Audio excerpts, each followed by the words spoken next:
Hey everybody, this is Guro Francis from Filipino Martial Arts School or FMAschool.com. I pray all is well and I hope you had a wonderful Mother's Day. So for all the mothers out there, happy Mother's Day, happy Nanay Day. And to my own mother, Mom, I love you, happy Mother's Day.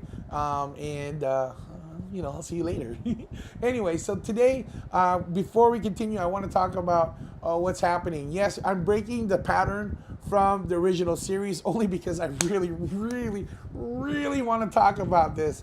So the next episode of the authenticity of Filipino martial arts is going to be pushed back by one episode or 1 week later. So today, because I definitely want to talk about this. So before we do that, we do have an open house on May 19th, 2018 from 11 a.m. to 1 p.m. where anybody that wants to come check it out, it's free for everybody to come check it out.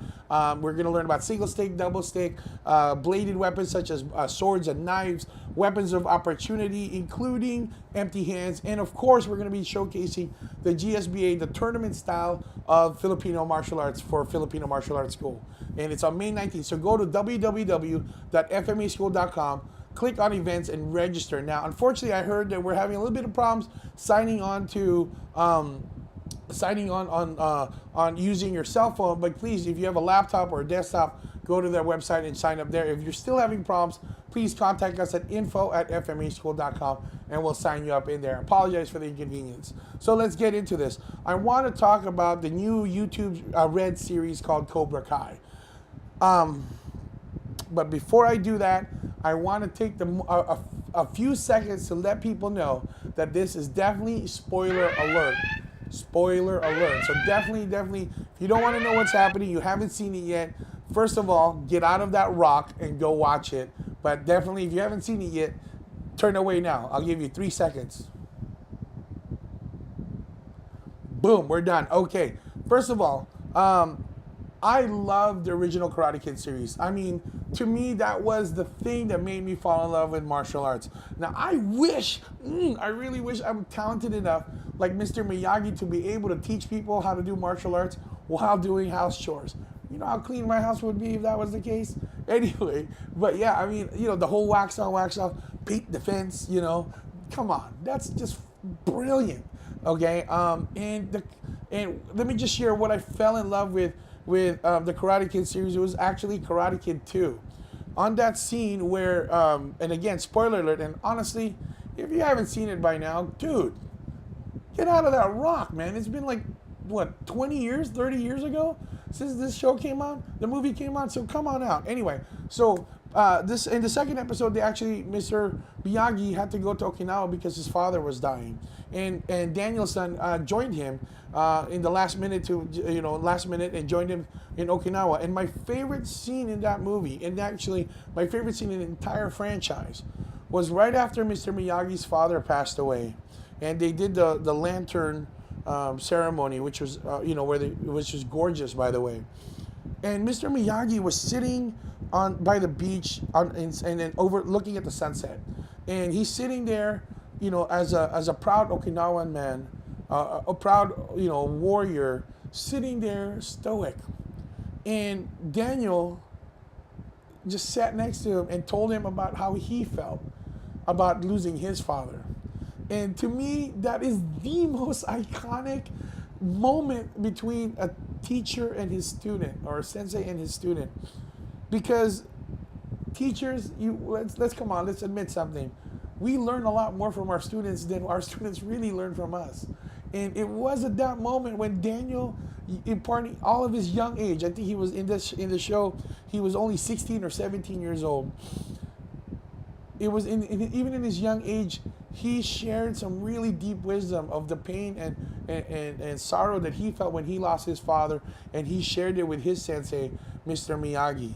And Pat Morita, rest in peace, he was so stoic, yet you can see his, clenching his jaw and the eyes watering up in that single tear. And as he tries to contain himself on losing of his father and maybe whatever regrets that came with it. And it was so beautiful that he did such a phenomenal job with that scene that I have to bow down. And I still think that was such the best scene of the entire franchise, and I was moved. My eyes were definitely sweating. I don't cry, my eyes sweat. My eyes were definitely sweating at that moment, so it was amazing. So now fast forward to what just was released on May 2nd by YouTube Red, Cobra Kai. What can I say about it except that it was amazing. Oh my goodness. Oh my goodness. I thought that was so awesome. I think it was great. The scenes, I mean, the character development, I would say he's the protagonist now, or the protagonist in the scene now, because it's really from Johnny's point of view, and he was, he was stuck in a time bubble. Like, he still had a flip phone. He drove his, I mean, he did have an awesome car, but he still had a cassette deck. And then, that scene where he was telling people about his website, www.Cobra Kai, all lowercase .com. And it's like, and then when they were talking about, when Daniel and Johnny was talking about Ali, the girl that they both fought over, and he's like, what's Facebook? I mean, it's amazing that he was stuck in this bubble, and even the way he thought was stuck in this bubble. And I just thought that was amazing. Great character development. And then again, Daniel, being a successful businessman, his character development was extremely well, as well as the kids, including the kids. And I thought that was great. If there was one thing that I was going to critique about the character development, it would have to be Daniel's wife. Now, don't get me wrong. I think she did a great job. But the character itself was a little bit predictable. I just think that, that one scene where both Daniel and her found their daughter having a pool party that they don't know about with all these kids. And she was just like, "Oh, don't embarrass her." No, I get it. You want to be cool with your kids and all, but you got to be a parent first. And my mom, I have a sister. There's no way my mom would have ever allowed that. I have nieces. There's no way, their grandmother, my mother, would ever allow that. So, just in my opinion, I don't know if anybody would ever do that. Just my thought, but I just think that her character just needed a little bit more development. I just think that her character was just too stereotypical. Or no, excuse me, I take that back. It's not stereotypical, but there is a bunch of stereotypes in there. Especially the scene where she was fighting with Daniel's mom. I mean, come on, mother-in-law, mother fighting. That's been done. So that's my only critique as far as character development. But what does that mean? I think that there's room for growth for her character, and I think that there's a lot of room for knowing or for just developing her as a true partner for Daniel. And then the only little critique that I'm gonna say is, however many years it was since Karate Kid 3 to Cobra Kai, I would say it was at least 30 years? Correct me if I'm wrong in the math, but at least 20 to 30 years. You would think that Daniel would have continued practicing within that 20 to 30 year span, but his karate techniques, his karate movement, martial art nerd alert, that it could have been better. I mean, it's just his movement was not consistent to somebody that's been training for many years.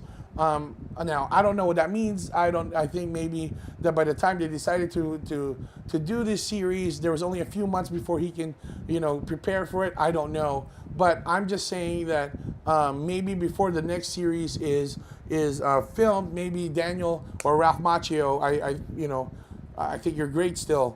Definitely get back and to get some training and sharpen your skills, because you're not looking like consistent of somebody that's been training for at least 20 to 30 years. Just my thought on that one. But other than that, I think the show was great. There's definitely a lot of room for growth, a lot of room for character building, and of course the martial arts is really great.